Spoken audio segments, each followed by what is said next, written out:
again, keeping in mind our primary objective. We have other objectives and other programs to meet these objectives, but the primary objective, again, is to multiply tenfold the retail investor base in Pakistan. So we need to introduce products that will attract these people. And in my view, the most powerful product to convince retail Pakistan investors to come to the market is exchange-traded funds.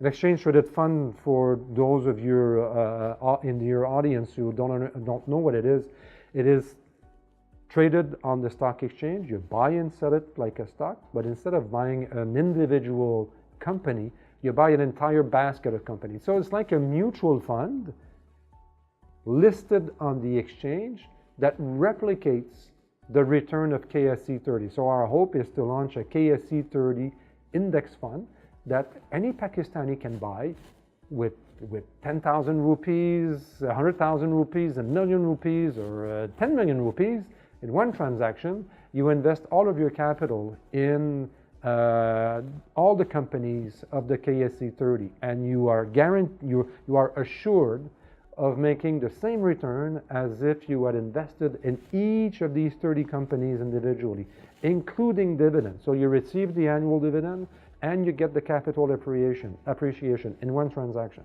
So we want to launch equity exchange-traded funds as well as fixed income bond exchange-traded funds.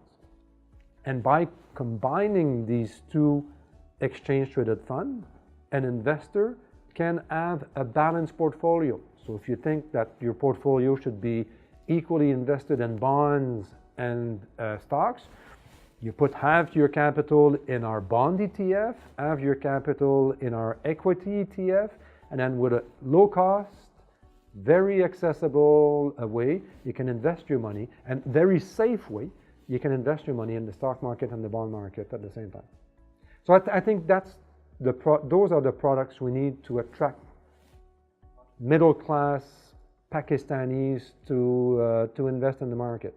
Because again, and I don't want to take too much time on that, but I think middle-class Pakistanis, those who are not investment savvy, we shouldn't expect them to learn how to analyze financial statements, price-earnings ratios, dividend yields. These are notions that the retail investor most of the time doesn't understand. What they do understand is that they need to set money aside every year and invest it in a market that will grow over the long term. That's an ETF, and we'll provide them with an ETF. They don't need to understand company statements. They don't need to analyze the stock market. All they need to do is save on a regular basis, invest in these diversified products, and let it go. And in 30 years, they'll have a very comfortable retirement.